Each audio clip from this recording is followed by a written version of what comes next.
नमस्कार, capital TV में आपका स्वागत है। सेकेंड फेज की पोलिंग हो गई है और टेलीविजन चैनलों पे कई सारे पत्रकारों को मैं देख रहा हूं, वो हाय तौबा मचा रहे हैं। बड़े बड़े चैनल वाले भी जो कल तक कुछ और बातें कहते थे, आजकल उनके सुर बदल गए हैं। उनको लग रहा है कि सरकार बदलने वाली है, वोटर टर्नआउट कम हुआ है तो इसका असर रिजल्ट पे हो सकता है, मोदी हार जा सकते हैं। इस तरह का प्रपंच, इस तरह का प्रोपेगेंडा हर जगह सोशल मीडिया पे किया जा रहा है। लेकिन हकीकत क्या है, क्या हुआ है, ये सारे लोग जानना और समझना चाहेंगे कि आखिर ये जो 88 सीट्स के ऊपर बकायदा वोटिंग हुई है उसमें किसको कितनी सीटें आ सकती है, उसका अनुमान लगाना भी जरूरी है। सारे लोग तो कह रहे भाई मोदी और बीजेपी की सीटें घट जाएगी, बीजेपी के वोटर्स नहीं बाहर आ रहे। लेकिन कोई ये नहीं बता रहा कि पिछली बार इन 88 सीटों के ऊपर कांग्रेस पार्टी कितनी जीती थी और इस बार उसकी हालत क्या है।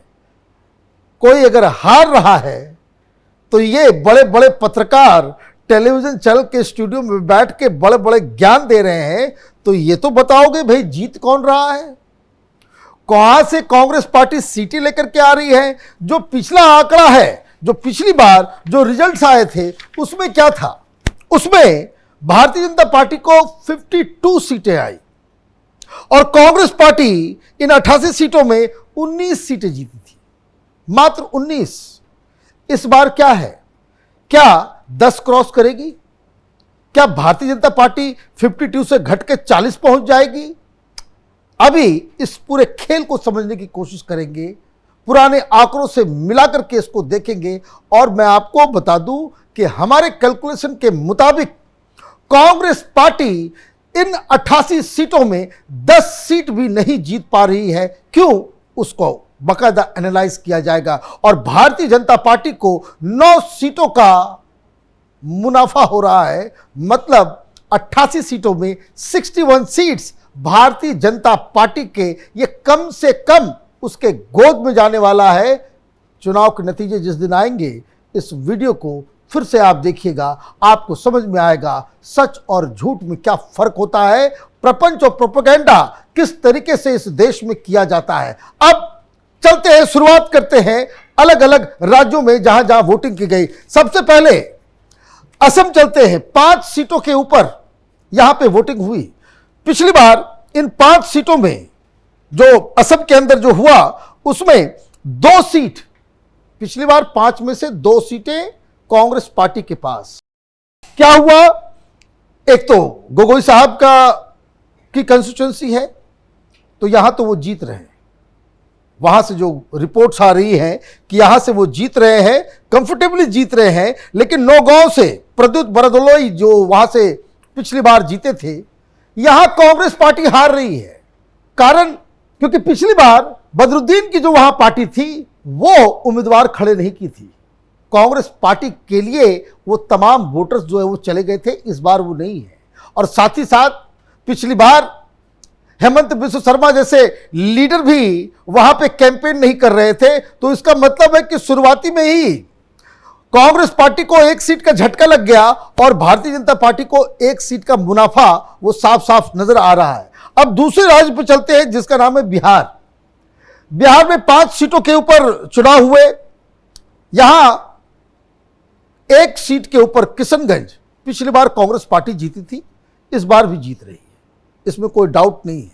भारतीय जनता पार्टी के पास इन 5 सीटों में एक भी सीट नहीं थी, सब जेडीयू का था। इस बार जेडीयू का ही गर्दन वहां पे फंसा हुआ है। अब सवाल ये अलग है कि भाई जेडीयू को कितना वोट आएगा, कितनी सीटें जाएंगी, क्या होगा, ये अलग डिबेट है। यहां कांग्रेस वर्सेस भारतीय जनता पार्टी की सीटों पे हम एनालिसिस कर रहे हैं। तो आगे चलते हैं छत्तीसगढ़। छत्तीसगढ़ में 3 सीटें हैं। यहां जो माहौल है, कांग्रेस पार्टी दूर दूर तक नजर नहीं आ रही है। लोग तो ये कह रहे हैं कि वहां जो बघेल साहब है उनकी सीट भी जा रही है, ऐसा माहौल वहां पे बना हुआ है।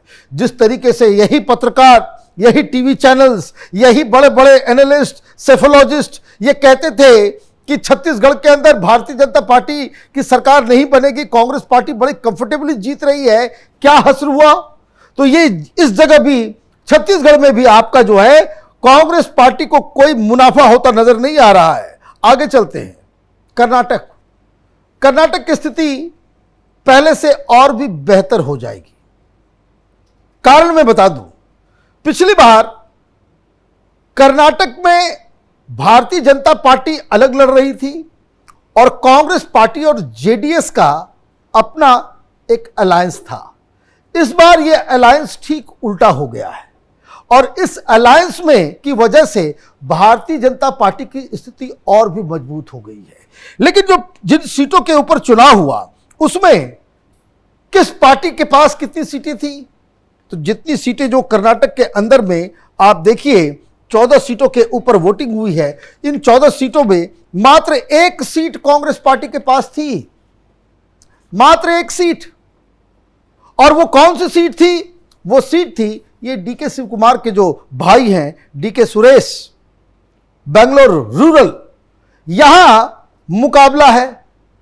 अब वोटिंग कम हो रही है। जो थ्योरी दे रहे हैं वो ये बताएं कि क्या कांग्रेस पार्टी के ये डीके शिव कुमार, देश के one of the richest politician का भाई, ये जीतेंगे या हारेंगे? जवाब बड़ा आसान है, क्योंकि यहां पे वोकलिंगा वोट्स की जो है उसी का पूरा खेल चल रहा है। और यहां इनके खिलाफ कौन लड़ रहा है? भारतीय जनता पार्टी के टिकट से वोकलिंगा के अब तक के सबसे बड़े लीडर एचडी देवगौड़ा के दामाद लड़ रहे हैं। अब वोकलिंगा वोट कांग्रेस पार्टी के पास जाएगा या वो एचडी देवगौड़ा के पास जाएगा? रिपोर्ट्स तो ये बता रहे हैं कि वोकलिंगा वोटर्स जो है वो इस बार बिल्कुल मन बना करके बैठे हुए। कांग्रेस पार्टी ने जिस तरीके से धोखा दिया वो इम्पॉसिबल है। तो इसका मतलब है कि ये बड़ी, जो उसको कह सकते हैं कि बहुत ही हॉटली कंटेस्टेड ये कंस्टिट्यूएंसी है, यहां पे भी कांग्रेस पार्टी की स्थिति बहुत ही खराब है। मतलब यहां भी लूज करेगी। तो कर्नाटक में बचेगा क्या आपके पास? पहले एक सीट था, वो भी गया। आप देखते जाइए कि कांग्रेस पार्टी, भाई कोई ये बताओ भाई कैसे आप, और जहां से जीत भी रहे थे ये लोग, तो ये जो बाकी जो बीजेपी और ये जीत रही है कर्नाटक में स्थिति इसलिए भी क्योंकि वोकलिंगा एक डोमिनेंट कास्ट है वहां पे। लिंगायत और वोकलिंगा ये दो डोमिनेंट कास्ट हैं कर्नाटक के अंदर में, और ये दोनों ही इस वक्त भारतीय जनता पार्टी के साथ है। तो आप ये समझिए, साथ ही साथ बहुत सारा मुस्लिम अपीजमेंट और ये मामला, नेहा का मामला आ गया, उसके बाद वोटिंग हो रही है। तो ये जो सारी चीजें हैं वो अपने आप बता रहा है कि भारतीय जनता पार्टी के बारे में जो लोग ऑब्यूचरी लिखना चालू कर दिए हैं वो 4 तारीख को बहुत ज्यादा उनको परेशानी होने वाली है। आते हैं केरल के ऊपर। केरल को समझना जरूरी है। मैं देख रहा था बहुत सारे लोग, कुछ ऐसे सर्वे करने वाले जिन्होंने कह दिया भाई 20 सीटें, 20 की 20 सीटें कांग्रेस पार्टी के पास जाएगी। गलत, गलत। उसका कारण मैं बता दूं, क्योंकि भारतीय जनता पार्टी के अंदर एक नया बदलाव जो आया है। बड़े बड़े कांग्रेसी लीडर्स, ए.के. एंटनी से बड़ा कोई लीडर है? और अब तक कांग्रेस पार्टी में के करुणाकरण से ज्यादा बड़ा कोई लीडर आया है? उनकी बेटी, ए.के. एंटनी का बेटा, वो सारे भारतीय जनता पार्टी के साथ है। तो ये जो कोई भी कंजर्वेटिव अगर अनुमान भी लगाए तो केरल के अंदर में 2 सीटें भारतीय जनता पार्टी के पास आ रही हैं। ए.के. एंटनी साहब के लड़के भी जीत रहे हैं और कांग्रेस पार्टी खुद ही हरा रही है शशि थरूर को। ये तो खुद वो परेशान चल रहे हैं। कांग्रेस के लीडर्स ही उसको बाकायदा कोई मिलना नहीं चाहता, देखना नहीं चाहता। तो ये तो एक मामला एक अलग है। तो कांग्रेस पार्टी के लिए जो आप ये समझिए कि जितने भी सर्वेज अभी आए हैं, कुछ को छोड़ दें, तो वो कह रहे हैं कि वहां यूडीएफ और एलडीएफ का झगड़ा है। तो यूडीएफ को लोग 14 सीटें दे रहे हैं, जो मैक्सिमम है।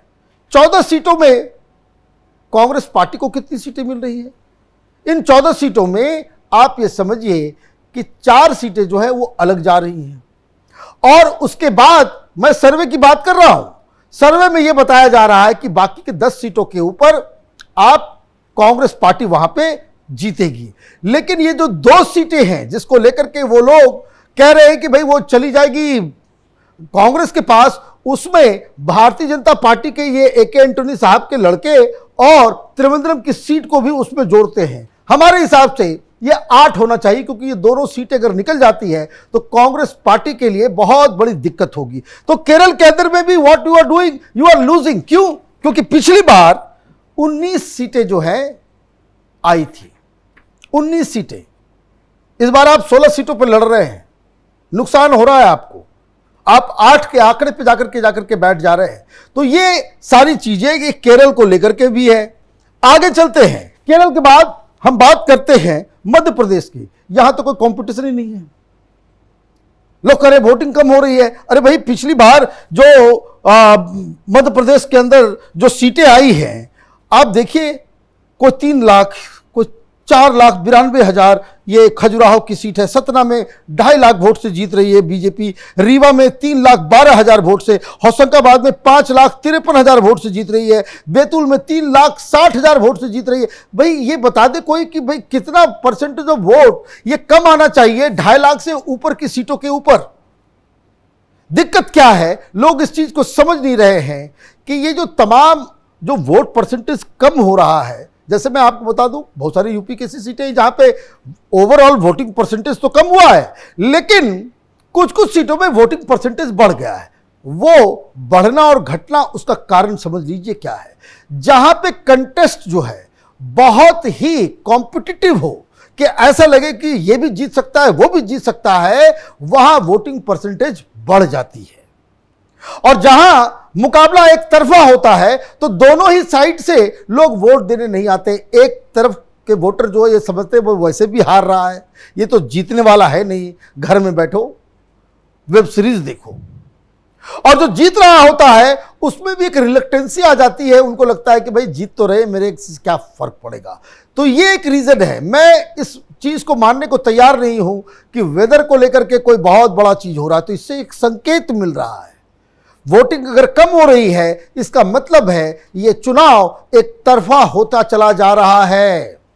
एक तरफा होने की वजह से ही लोग घर से बाहर नहीं निकल रहे हैं, दोनों ही साइड से। और इसलिए आप जहां कहीं भी मार्जिन, जो मध्य प्रदेश की मैंने बात की, जहां कहीं भी मार्जिन 2 लाख 2.5 लाख से पिछली बार भारतीय जनता पार्टी जीत चुकी है, उसको कवर करना बड़ा मुश्किल है। और दूसरी चीज जो सबसे रिमार्केबल चीज है, जिसको समझना जरूरी है, कि क्या कांग्रेस पार्टी का संगठन वो पूरी दम लगा रहा है? क्या उसके कार्यकर्ता, उसके वर्कर, उसके लोकल लीडर्स क्या सड़क पर नजर आ रहे हैं? दिल्ली में तो आ रहे हैं, आपस में गुत्थम गुत्थी मारपीट कर रहे हैं। तो संगठन, आप ये समझिए कि अगर कम वोटिंग आने से अगर कोई पॉलिटिकल पार्टी वो फायदा उठा सकती है तो उसके लिए एक टेस्ट उसको पास करना जरूरी है, और वो ये कि सड़क पे, पोलिंग बूथ पे, और अपने वोटर्स को घर से निकाल के पोलिंग बूथ पे वोट कराने के लिए लाने की क्षमता, ये कांग्रेस में ये नजर नहीं आ रही है। आगे चलते हैं, महाराष्ट्र में तो आप ये समझिए कि भारतीय जनता पार्टी को 3-4 सीटों का जो है वो गेन होने वाला है, क्योंकि इसमें जो जितने सीटों के ऊपर, 8 सीटों के ऊपर जो वोटिंग हुई है उसमें एक इंडिपेंडेंट है और बाकी शिवसेना और भारतीय जनता पार्टी के पास सीट है। कांग्रेस पार्टी को वैसे भी सीट नहीं आई थी। शिवसेना जो उद्धव ठाकरे की है वो लूज आउट करेगी, भारतीय जनता पार्टी यहां गेन करेगी। एक इंडिपेंडेंट वो यहां से चुनाव लड़ी थी अमरावती से, नवनीत राणा भारतीय जनता पार्टी में आ गई है। तो महाराष्ट्र में भी सीटें बढ़ रही हैं, कैसे आप घटा देंगे?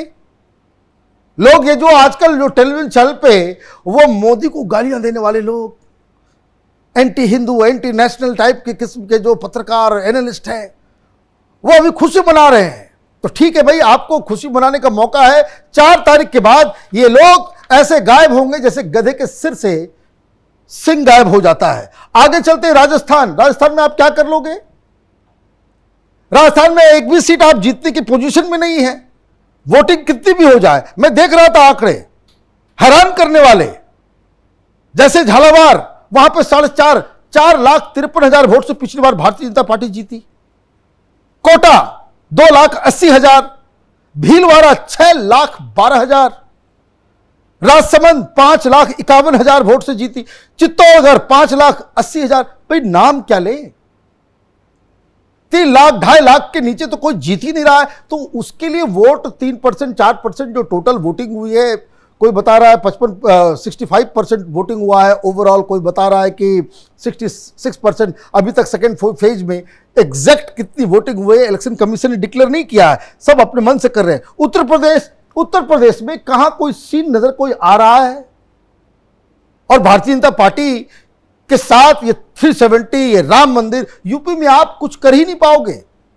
वोट कम आ रहे हैं, वोटिंग कम हो रही है, उसकी एक वजह सिर्फ यही है कि ये इलेक्शन वन साइडेड हो गया है। वन साइडेड होने का मतलब ये है कि ये इलेक्शन प्रधानमंत्री मोदी के पक्ष में चला गया है, इसलिए लोग बाहर नहीं निकल रहे हैं। तो आप देखिए कि हर जगह कहीं पे भी आप ये बताइए कि किसी भी राज्य में, पश्चिम बंगाल में भूल गए, पश्चिम बंगाल में 3 सीटों के ऊपर हुआ, तीनों भारतीय जनता पार्टी के पास था और इस बार भी ये लोग जीत रहे हैं। तो ये पूरे राज्यों में अगर आप देखें, लोग ये कह रहे हैं कि भाई कम वोटिंग से बीजेपी की सीटें घटेगी, लेकिन किसकी बढ़ेगी ये कोई नहीं बता रहा। यही ट्रिक है, यही शातिर दिमाग, यही एनालिस्ट लोगों को भ्रमित करने का काम करते हैं। इसलिए अफवाहों से दूर रहिए।